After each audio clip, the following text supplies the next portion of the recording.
Everybody, मैं हूँ Priya and welcome to part 2 of the series, जहां पर हम इस साल आए ढेरों जजमेंट्स में से टॉप 10 केसेस को बहुत ही अच्छे से और बहुत ही आसानी से समझने वाले हैं। अब जो शुरू के 5 केसेस है वो हमने पार्ट 1 में कवर कर लिए, जिसकी लिंक आपको नीचे डिस्क्रिप्शन पे मिल जाएगी। आज के इस वीडियो में हम अगले 5 केसेस प्लस बोनस में कुछ और इंपॉर्टेंट केसेस को बहुत अच्छे से समझने वाले, और इन सारे ही केसेस का एक क्विक रिविजन आपको पूरे वीडियो के एंड में मिल जाएगा। तो अगर आप सिर्फ एक क्विक रिकैप चाहते हैं, आप डायरेक्टली उस पार्ट में भी जा सकते हैं। काफी सारी नई चीजें सीखने वाले, बिना टाइम वेस्ट करते हुए चलिए इस वीडियो को स्टार्ट करते हैं। तो आज के हमारे वीडियो का पहला और उस पूरी सीरीज का 6th केस है Zainul versus state of Bihar का, जो कि एक बहुत ही इंपॉर्टेंट क्रिमिनल लॉ केस है। अब क्यों? उसके लिए हमें सिर्फ 2 प्रोविजन समझने की जरूरत है, बहुत ही सिंपल है। वो 2 है आईपीसी का सेक्शन 141 और 149। देखो, सेक्शन 141 बात करता है अनलॉफुल असेंबली की। इसके क्या क्या एसेंशियल्स है? सबसे पहले 5 या 5 से ज्यादा लोग होने चाहिए, और ये सारे के सारे लोग एक कॉमन ऑब्जेक्ट, एक शेयर्ड गोल होना चाहिए इनके बीच में। लेकिन ये जो 2 रिक्वायरमेंट है, ये तो सिर्फ असेंबली की रिक्वायरमेंट हुई। अभी असेंबली अनलॉफुल कब होगी? जब ये जो 5 लोग हैं जो कोई कॉमन ऑब्जेक्ट शेयर करे, एक शेयर्ड गोल है इनके बीच में, ये इनमें से कोई भी एक्ट परफॉर्म करते हैं। क्या क्या? या तो स्टेट गवर्नमेंट या सेंट्रल गवर्नमेंट को इंटिमिडेट करते हैं, किसी पब्लिक सर्वेंट को इंटिमिडेट करते हैं, कोई क्राइम कमिट करते हैं, जैसे वैंडलिज्म हो सकता है, ट्रेसपास हो सकता है, या फिर किसी लॉ को तोड़ते, लीगल प्रोसेस को ऑब्स्ट्रक्ट करते हैं, किसी प्रॉपर्टी का फोर्सिबल पोजेशन ले लेते हैं, या फिर किसी इंसान को कोई इलीगल एक्टिविटी परफॉर्म करने बोलते हैं।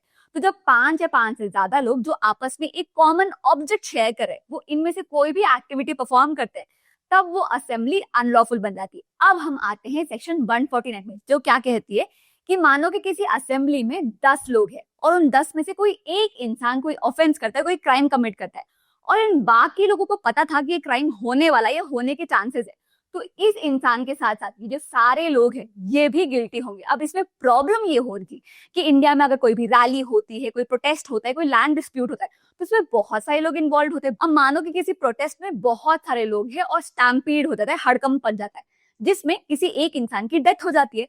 तो क्या किसी एक इंसान के एक्ट के कारण उस भीड़ के बाकी सारे लोगों के ऊपर अटेम्प्ट टू मर्डर का चार्ज लग सकता है? बिल्कुल यही क्वेश्चन उठा था हमारे प्रेजेंट केस में। फैक्ट समझ लेते।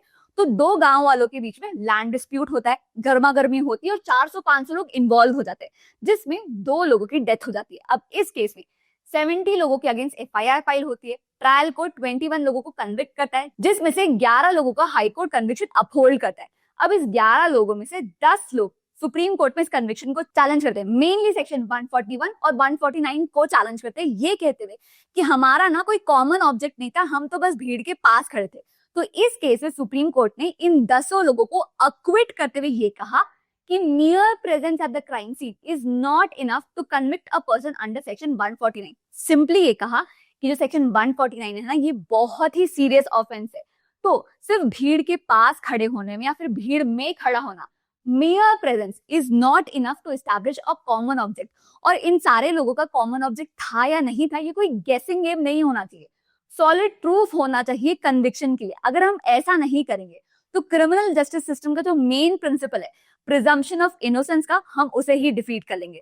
तो Zainul versus state of Bihar का जो केस है, ये लैंडमार्क इसलिए क्योंकि इस केस में सुप्रीम कोर्ट ने सेक्शन 149 ऑफ आईपीसी की क्लियर बाउंड्री ड्रॉ करते हुए ये कहा कि mere presence is not enough to convict a person, solid proof is required। अब ना हम हर साल ढेरों हेडलाइंस पढ़ते हैं, कई सारे जजमेंट्स को समझते हैं, और इतने सारे डिटेल्स में लॉस्ट हो जाते हैं। But you know what, it's not our fault. The system is designed to be confusing. इसकी टेक्निकलिटी ही इससे एंट्री बैरियर है, but it does not have to be like this. Important चीजों को समझना इतना मुश्किल, इतना कठिन नहीं होना चाहिए, और इसलिए इस प्रॉब्लम के हमने सॉल्यूशंस डिजाइन किए। हमारे मोस्ट इंपॉर्टेंट जजमेंट का कोर्स, जो चाहे आप फर्स्ट ईयर के स्टूडेंट हो या 5th ईयर के, चाहे आप जुडिशियरी की प्रिपेयर करे हो, क्लैट, लिम, नेट, किसी भी एग्जाम से अगर आप प्रिपेयर करे हो, अगर आपको अपडेटेड रहना है, सारी चीजें एक ही जगह पे अच्छी तरीके से पढ़ना है, तो you should check out our course, जिसमें हमने 2018 से लेकर अगले साल तक के 2026 तक के सारे इंपॉर्टेंट, रीसेंट और लैंडमार्क जजमेंट्स को बहुत ही इजी और अनकॉम्प्लिकेटेड तरीके से कवर किया है। इसमें ना सबसे पहले आपको टेक्स्ट एनालिसिस मिल जाएगा, फिर डिटेल वीडियो एनालिसिस मिलेगा, अगर क्विक रिवीजन चाहिए तो आपको माइंड मैप्स मिल जाएंगे, प्रैक्टिस करने के लिए ढेरों एमसीक्यूज मिल जाएंगे। तो वो सारी चीजें जो आपके अपडेटेड रहने के लिए, आपकी प्रिपरेशन को बेटर बनाने के लिए जरूरी है, वो सारी ही चीजें आपको इस कोर्स में मिल जाएंगी। Do check it out. इसकी सारी डिटेल्स आपको यहाँ और नीचे डिस्क्रिप्शन में मिल जाएगी। इसके बाद हमारा नेक्स्ट केस है विभोर गर्ग वर्सेस नेहा का, जो कि बहुत ही इजी, बहुत ही इंटरेस्टिंग फैमिली और एविडेंस लॉ का केस है। और इस पूरे केस को समझने के लिए आपको सिर्फ एक प्रोविजन और एक लैंडमार्क केस ही समझना है, एंड दैट्स इट। तो थोड़ा सा हमारा बेस क्लियर कर लेते हैं। देखो, दो तरीके की चीजें होती है। एक हो गया आपका नॉर्मल कम्युनिकेशन और दूसरा हो गया प्रिविलेज कम्युनिकेशन। ये क्या होता है? तो कुछ ऐसे रिलेशनशिप्स होते हैं जिनकी जो बीच की बातें हैं वो प्राइवेट होती है, कॉन्फिडेंशियल होती है, कोर्ट में एविडेंस यूज नहीं की जा सकती। फॉर एग्जाम्पल, डॉक्टर और पेशेंट के बीच की बातें, एडवोकेट क्लाइंट के बीच की बातें, और हस्बैंड वाइफ के बीच की बात, जिसे हम स्पाउसल प्रिविलेज कहते हैं, जिससे कि अराउंड ये पूरा केस है। तो हमारे प्रेजेंट केस में क्या होता है? हस्बैंड और वाइफ के बीच में डाइवोर्स प्रोसीडिंग चल रही होती है, डाइवोर्स केस चल रहा होता है।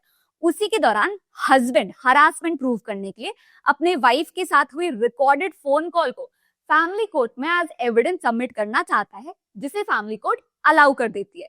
लेकिन इसके अगेंस्ट वाइफ पहुंच जाती है Punjab and Haryana high court और ये कहती है कि ये जो कॉल रिकॉर्डिंग है ना, ये बिना मेरी मर्जी के, बिना मेरी कंसेंट की हुई है, तो ये मेरे राइट टू प्राइवेसी का वायलेशन है, एंड देयरफॉर ये एविडेंस एडमिसिबल नहीं होना चाहिए। हाई कोर्ट भी बोलती है, हाँ बात तो सही है, बिना कंसेंट के रिकॉर्डिंग करना राइट टू प्राइवेसी का वायलेशन है, मतलब आर्टिकल 21 के अगेंस्ट है।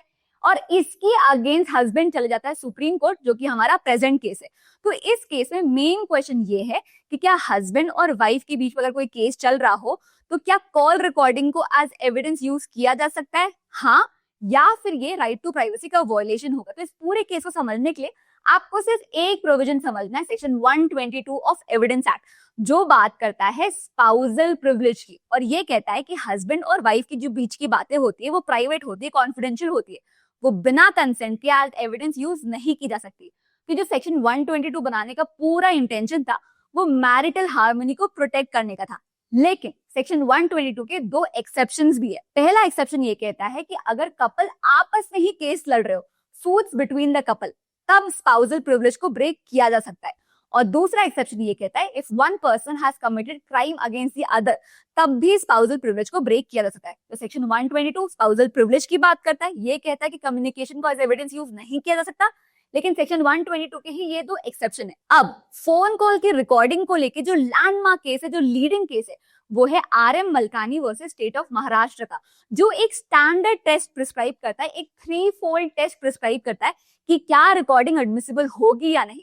और ये कहता है कि अगर फोन रिकॉर्डिंग रेलेवेंट हो, टैंपर नहीं की गई हो और क्लियरली आइडेंटिफाइबल हो, तो वो एज एविडेंस यूज की जा सकती है। तो इस केस में सुप्रीम कोर्ट ने क्लियरली ये कहा कि फोन रिकॉर्डिंग को एज एविडेंस यूज किया जा सकता है, वो एडमिसिबल होगा। और ये करते वक्त section 122 will not be a hurdle. क्यों? क्योंकि सेक्शन 122 बनाया गया था मैरिटल हार्मनी को प्रोटेक्ट करने के लिए। लेकिन अगर पार्टीज ऑलरेडी लिटिगेशन स्टार्ट कर चुकी है तो फेयर ट्रायल के लिए एक्सेप्शन यूज किया जा सकता है, फोन रिकॉर्डिंग को एज एविडेंस यूज कर सकते हैं। तो article 21 will not be violated. क्यों? क्योंकि फेयर ट्रायल के अंदर उसे एविडेंस यूज किया जा रहा है। और मेनली उन्होंने 3-fold टेस्ट पर रिलाई करते हुए ये कहा कि अगर फोन रिकॉर्डिंग रेलेवेंट है, ऑथेंटिक है और एविडेंशियली स्टैंडर्ड्स मीट कर रही है, तो वो एज एविडेंस एडमिसिबल होगी। तो इस केस में ये क्लियर किया गया कि स्पाउसल प्रिविलेज ब्रेक किया जा सकता है, 122 के ही एक्सेप्शन को यूज किया जाएगा। तो इस केस में ना कोई नई चीज नहीं कही गई, लेकिन एक कंफ्यूजन को क्लियर किया गया। इसके बाद जो हमारा अगला केस है वो बहुत ही ज्यादा कंट्रोवर्शियल है। सिटीजन्स ने भर भर के अपना डिसअपॉइंटमेंट शो किया इस जजमेंट को लेके। ये है Surendra Kohli versus state of Uttar Pradesh का हमारा केस, जो हाईलाइट करता है हमारे क्रिमिनल लॉ सिस्टम को। और ये कहता है कि क्रिमिनल लॉ का जो फर्स्ट प्रिंसिपल है वो पनिशमेंट नहीं है बल्कि फेयरनेस है। और अगर किसी भी केस में एविडेंस रिलायबल ना हो तो सुप्रीम कोर्ट भी अपना खुद का कन्विक्शन रिकॉल कर सकता है, कैंसिल आउट कर सकता है। अब इस केस के जो फैक्ट्स है वो काफी लंबे, थोड़ी ट्विस्टेड सी हिस्ट्री है, तो अच्छे से हम पहले इसके फैक्ट समझते हैं, अभी तक की प्रोग्रेस समझते हैं, और फिर ये केस क्यों इंपॉर्टेंट है उसे जल्दी से समझते हैं। तो सुरेंद्र कोहली का केस एक ऐसे टाइम पर शुरू होता है जब 2005 में रिम्पा हलदार नाम की 14 साल की एक लड़की मिसिंग हो जाती है। पुलिस जब उसकी खोजबीन कर रही होती है तो नाले के पास से हड्डियां, स्कल्स और कपड़े मिलते हैं। घर के अंदर काम करने वाला आदमी था सुरेंद्र कोहली, जो अरेस्ट हुआ। और पुलिस ने ये क्लेम किया कि उसने CRPC के सेक्शन 164 के अंदर कन्फेशन दिया है। इसी कन्फेशन और उसके बेसिस पर होने वाली सारी रिकवरीज पर ही ये पूरा प्रोसिक्यूशन टिका था। ट्रायल कोर्ट ने उसे डेथ सेंटेंस की सजा दी। हाई कोर्ट ने और फिर आगे सुप्रीम कोर्ट ने जिसे 2011 में कंफर्म भी किया और आगे रिव्यू पिटिशन को डिसमिस किया गया। ये था पूरा रिम्पा हलदार का केस। अब बाद में ये पता चलता है कि कोहली के खिलाफ टोटल 13 केसेस थे और रिम्पा का केस उनमें से एक था। बाकी 12 केसेस में भी उसी टाइप का evidence, same confession, same recovery, same investigation. अब 2023 में क्या होता है, इलाहाबाद हाई कोर्ट ने रिम्पा हलदार केस के अलावा जो बाकी 12 केसेस होते हैं उनमें कोहली को अक्विट कर दिया होता है, छोड़ दिया होता है। क्यों? क्योंकि इन्वेस्टिगेशन में सीवियर लैप्सेस थे, कन्फेशन वॉलंटरी नहीं था, रिकवरीज डाउटफुल थी और फॉरेंसिक लिंक प्रॉपर नहीं था। तो कोहली ने सुप्रीम कोर्ट में अपना लास्ट रेमेडी यूज करते हुए क्यूरेटिव पिटिशन फाइल किया। ये कहा कि 12 केसेस की तरह रिम्पा के केस में भी अक्विटल मिलना चाहिए। सुप्रीम कोर्ट ने ये देखा कि सेक्शन 164 के अंदर जो कन्फेशन मिला था वो वॉलंटरी नहीं था, कोहली 60 डेज की कस्टडी में था, लीगल एड इफेक्टिव नहीं था और इन्वेस्टिगेटिंग ऑफिसर की प्रेजेंस का प्रेशर क्लियरली विजिबल था। तो जब कोई कन्फेशन वॉलंटरी नहीं होता और जब कोई अक्यूज्ड प्रेशर, थ्रेट या कस्टडी के एनवायरनमेंट में ही अपने ही खिलाफ बयान देता है तो वो आर्टिकल 20 क्लॉज 3 मतलब राइट अगेंस्ट सेल्फ इंक्रिमिनेशन को वॉयलेट करता है, वो एज एविडेंस एडमिसिबल नहीं होता। अब आगे ना हम एग्जांपल से समझते हैं। मानिए कि एक इंसान है जिसने पूरा लीगल प्रोसेस एग्जॉस्ट कर लिया है, वो सुप्रीम कोर्ट तक चले गया, जिससे जो जजमेंट मिला उससे वो खुश नहीं है, तो इसके अगेंस्ट वो रिव्यू पिटिशन अप्लाई करता है जो डिसमिस हो जाता है। अब ये इंसान सुप्रीम कोर्ट के इस डिसीजन को कहाँ अपील करवा सकता है, किससे रिव्यू करवा सकता है? यहाँ काम आता है क्यूरेटिव पिटिशन की पावर, जो एक तरीके की लास्ट रेमेडी होता है, लास्ट रिजॉर्ट होता है, जो सुप्रीम कोर्ट को पावर देता है कि वो अपने ही डिसीजंस को खुद से रिव्यू कर सकता है। अब क्यूरेटिव पिटिशन का ना आपको कहीं स्पेसिफिक प्रोविजन नहीं मिलेगा। क्यों नहीं मिलेगा? क्योंकि जुडिशरी ने खुद ये लास्ट रेमेडी, ये मैकेनिज्म इवॉल्व किया, जिसे फर्स्ट इवॉल्व किया गया रूपा अशोक हुर्रा वर्सेस अशोक हुर्रा के केस में। तो जुडिशरी ने ही ये मैकेनिज्म बनाया है और ये हर केस में यूज हो सकता है, ऐसा नहीं है, सिर्फ इन 2 सिचुएशन में से यूज किया जा सकता है। पहला to avoid miscarriage of justice और दूसरा to prevent abuse of process. तो ये था क्यूरेटिव पिटिशन। अब वापस इस केस में आते हैं। तो इस केस में मेन क्वेश्चन ये था कि क्या जो कन्फेशन ऑब्टेन हुआ क्या वो वॉलंटरी था, क्या जो रिकवरीज हुई क्या वो जेन्युइन थी, क्या फॉरेंसिक लिंक सच में एस्टैब्लिश हुआ था?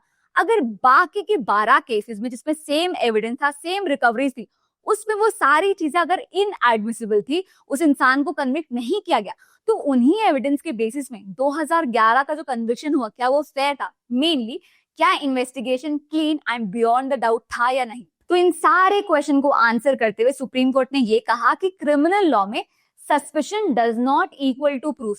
आप सस्पिशन को प्रूफ की वैल्यू नहीं दे सकते, सिर्फ सस्पिशन के बेसिस पे कन्विक्शन नहीं हो सकता, it has to be beyond reasonable doubt.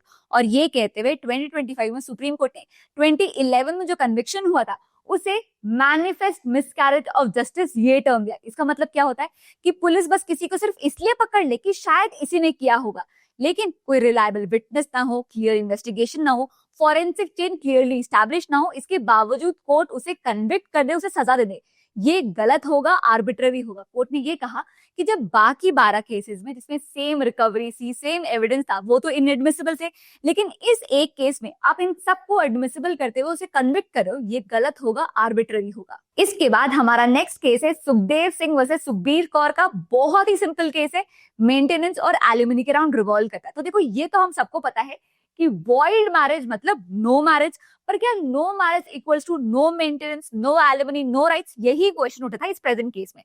तो इस केस में कपल होता है जिसमें जो हस्बैंड होता है वो हिंदू मैरिज एक्ट के सेक्शन 11 के अंदर ये पिटिशन लगाता है कि उसकी प्रेजेंट मैरिज को वॉइड डिक्लेयर कर दिया जाए। क्यों? क्योंकि उसकी शादी के टाइम पे उसकी जो पत्नी होता है, उसका पहले से एक पति होता है, वो अभी भी शादीशुदा होती है। तो बेसिकली जो प्रेजेंट मैरिज होती है ये बाइगमी होती है। तो हस्बैंड वांटेड कि इस प्रेजेंट शादी को लीगली पहले से ही वैलिड नहीं थी, वॉइड थी, ये डिक्लेयर कर दी जाए। लेकिन इस केस में जो पत्नी होती है उसने पलटकर मेंटेनेंस और एलिमनी की डिमांड रख दी होती है।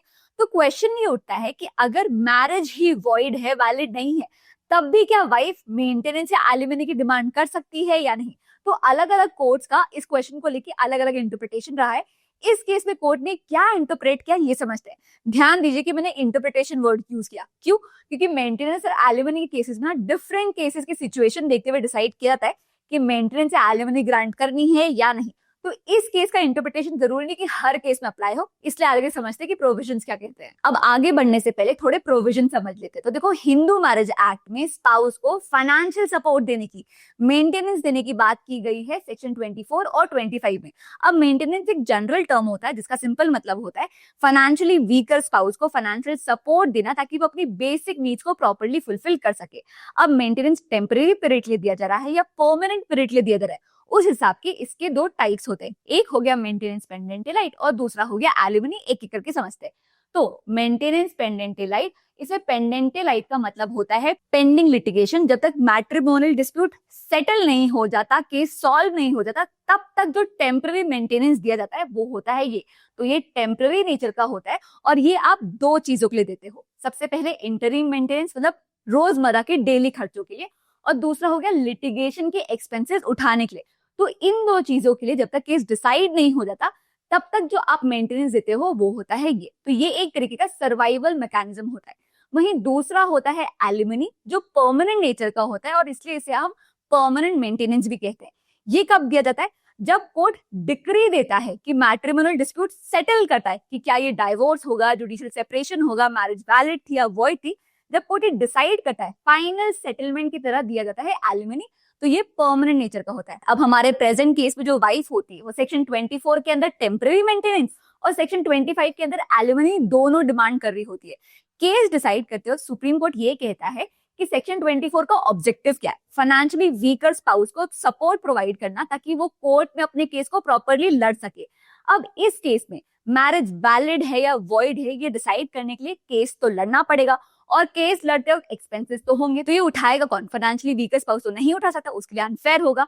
तो ये कहते हुए ये डिसाइड किया गया कि इस केस में सेक्शन 24 के अंदर मेंटेनेंस दिया जाएगा। जब बात सेक्शन 25 पर आती है कि क्या एलिमनी दिया जाएगा या नहीं, तो कोर्ट ने सेक्शन 25 का एक ब्रॉड इंटरप्रिटेशन करते हुए एनी डिक्री इस टर्म पर रिलाई किया और ये कहा कि एनी डिक्री का मतलब सिर्फ जुडिशियल सेपरेशन या फिर डाइवोर्स की डिक्री नहीं होगी, इसमें नलिटी की भी डिक्री इंक्लूड की जाएगी। मतलब अगर कोर्ट ये डिसाइड करता है कि ये मैरिज नल है, वॉइड है, वो भी तो एक डिक्री हुई। और ये कहते हुए डिसाइड किया कि इस केस में जो वाइफ है उसे मेंटेनेंस भी मिलेगा और एलिमनी भी मिलेगी। लेकिन साथ ही में कोर्ट ने ये कहा कि ये ना कोई लॉ नहीं है, कोई रूल नहीं है। हर केस में कोर्ट अपना डिस्क्रिशन अप्लाई कर सकती है, सारी सिचुएशन को देखते हुए डिसाइड कर सकती है कि क्या मेंटेनेंस मिलना चाहिए या नहीं, क्या एलिमनी दी जानी चाहिए या नहीं।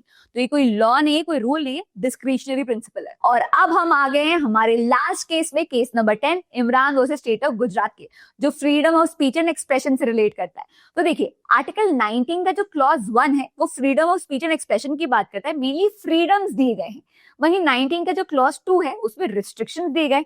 तो इस केस में कोर्ट ने ये कहा कि 19 के क्लॉज 2 में रिस्ट्रिक्शंस के नाम पे आप ऐसी चीजें इंक्लूड नहीं कर सकते हो जो फ्रीडम्स को ही कोलैप्स कर दे, फ्रीडम्स को ही रिस्ट्रिक्ट कर दे। साथ ही इस केस में कोर्ट ने डॉक्ट्रिन ऑफ चिलिंग इफेक्ट को भी रेफर किया। इसका मतलब क्या होता है? जब लोग डर के मारे कुछ बोलना ही बंद कर दे, कुछ बोलना ही छोड़ दे, इस डर से कि कहीं कोई एफआईआर रजिस्टर ना हो जाए, वो होता है डॉक्ट्रिन ऑफ चिलिंग इफेक्ट। इस केस के फैक्ट्स बहुत सिंपल है। इस केस में जो पिटिशनर होते हैं उन्होंने एक पोएम रिसाइट की होती है और उसे उन्होंने ऑनलाइन पोस्ट कर दिया होता है। कुछ लोग इस पोएम से ऑफेंड होकर इनके अगेंस्ट एफआईआर रजिस्टर कर लेते हैं। तो इस केस में दो मेन क्वेश्चन थे। सबसे पहला, क्या ऑनलाइन पोएम रिसाइट करना एक ऑफेंस है? दूसरा, अगर ये ऑफेंस होगा तो क्या एफआईआर रजिस्टर करना आर्टिकल 19(1) को रिस्ट्रिक्ट नहीं कर देता, कोलैप्स नहीं कर देता? तो इस केस में कोर्ट ने पूरी पोएम को एनालाइज किया और ये कहा कि इस पोएम में रिलीजन, रेस, कास्ट, रीजन की बात नहीं की गई है। ना ही ये पोएम इंडिया की यूनिटी, सॉवरेनिटी, नेशनल इंटीग्रेशन के कोई थ्रेट क्रिएट करती है। तो ऑफेंस कमिट करने के लिए जिन इंग्रेडिएंट्स का होना जरूरी है वो तो इस पोएम में है ही नहीं, तो ये पोएम ऑफेंसिव नहीं है। दूसरा, कोर्ट ने ये कहा कि सेक्शन 173 ये कहता है कि अगर कोई कॉग्निजेबल ऑफेंस हो जिसमें 3 से 7 साल की सजा हो, उसमें एफआईआर लॉन्च करने से पहले प्रिलिमिनरी इंक्वायरी का होना जरूरी है। लेकिन इस केस में कोई इंक्वायरी नहीं की गई थी, सीधा एफआईआर लॉन्च कर दिया गया था, जो कि गलत है। तो कोर्ट ने ये क्लैरिफाई किया कि अगर कोई एलिगेशन स्पोकन या रिटन वर्ड से रिलेटेड है जो आर्टिकल 19 क्लॉज 2 के रिलेशन में है, तो एफआईआर लॉन्च करने से पहले पुलिस को प्रिलिमिनरी इंक्वायरी करना जरूरी है। क्यों? क्योंकि बिना वेरिफिकेशन के अगर डायरेक्टली एफआईआर लॉन्च हो रहा है तो वो अननेसेसरी हरासमेंट क्रिएट करता है। साथ ही में कोर्ट ने ये कहा कि freedom of speech and expression का होना हेल्दी सोसाइटी के लिए बहुत जरूरी है। तो ऑल इन ऑल इस केस में कोर्ट ने ये कहा कि ये पोएम ऑफेंसिव नहीं थी। अगर स्पोकन या रिटन वर्ड से रिलेटेड कोई एलिगेशन है तो एफआईआर लॉन्च करने से पहले प्रिलिमिनरी इंक्वायरी का होना बहुत जरूरी है। और मोस्ट इंपॉर्टेंटली आर्टिकल 19 क्लॉज 2 की जो रिस्ट्रिक्शंस है वो 19 क्लॉज 1 के फ्रीडम्स को ओवरशैडो नहीं कर सकते। तो चलिए सारे इंपॉर्टेंट केसेस का एक क्विक रिवीजन कर लेते हैं। तो जो सबसे पहला केस हमने डिस्कस किया वो था Zainul versus state of Bihar का, जो अनलॉफुल असेंबली की बात करता है। इस केस में कोर्ट ने ये कहा कि सेक्शन 149 के अंदर कन्विक्शन के लिए mere presence at the crime scene is not enough. अगर आप सिर्फ भीड़ के पास खड़े थे तो वो कन्विक्शन के लिए इनफ प्रूफ नहीं है। आप एक कॉमन ऑब्जेक्ट शेयर कर रहे थे नहीं, ये एस्टैब्लिश होना चाहिए। इंपॉर्टेंट प्रोविजन थे सेक्शन 141 और 149। नेक्स्ट हमने डिस्कस किया विभोर गर्ग वर्सेस नेहा का केस, जो स्पाउसल प्रिविलेज वर्सेस प्राइवेसी की बात करता है। और इसमें जो मेन प्रोविजन है वो है सेक्शन 122, जो ये बात करता है कि हस्बैंड और वाइफ के बीच में होने वाली प्राइवेट कन्वर्सेशन प्राइवेट होंगी, कॉन्फिडेंशियल होगी, वो कोर्ट में एविडेंस यूज नहीं की जा सकती। लेकिन सेक्शन 122 के ही दो एक्सेप्शन है जो ये कहते हैं कि अगर हस्बैंड और वाइफ एक दूसरे के अगेंस्ट ही केस लड़ रहे हो, if marriage is subject to litigation, तब उन दोनों के बीच की जो बातें हैं वो फेयर ट्रायल के लिए एज एविडेंस यूज की जा सकती है। इसमें RM Malkani versus state of Maharashtra का जो लीडिंग केस है वो रेफर किया गया, जो क्या बात करता है, private phone calls, recorded phone calls की एडमिसिबिलिटी की बात करता है और 3 फोल्ड टेस्ट प्रिस्क्राइब करता है। नेक्स्ट हमने डिस्कस किया Surendra Kohli versus state of Uttar Pradesh के केस को, जिसमें हमने क्यूरेटिव पिटिशन की पावर्स को डिस्कस किया और ये जाना कि ये एक तरीके का लास्ट रिजॉर्ट होता है, लास्ट रेमेडी होते हैं जो जुडिशरी ने ही इवॉल्व किया है रूपा अशोक हुर्रा वर्सेस अशोक हुर्रा के लैंडमार्क केस में।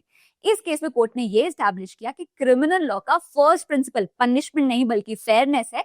तो beyond reasonable doubt proof establish होना चाहिए कन्विक्शन के लिए, so suspicion does not equal to proof. फिर हमने डिस्कस किया सुखदेव सिंह वर्सेस सुखबीर कौर के केस में, जिसमें हमने हिंदू मैरिज एक्ट की सेक्शन 11, 24 और 25 को डिस्कस किया, मेनली मेंटेनेंस और एलिमनी की प्रोविजंस को डिस्कस किया। इस केस में कोर्ट ने ये कहा कि अगर मैरिज वॉइड हो जाती, इसका मतलब ये नहीं कि सारे राइट्स खत्म हो जाते, ऐसा नहीं है।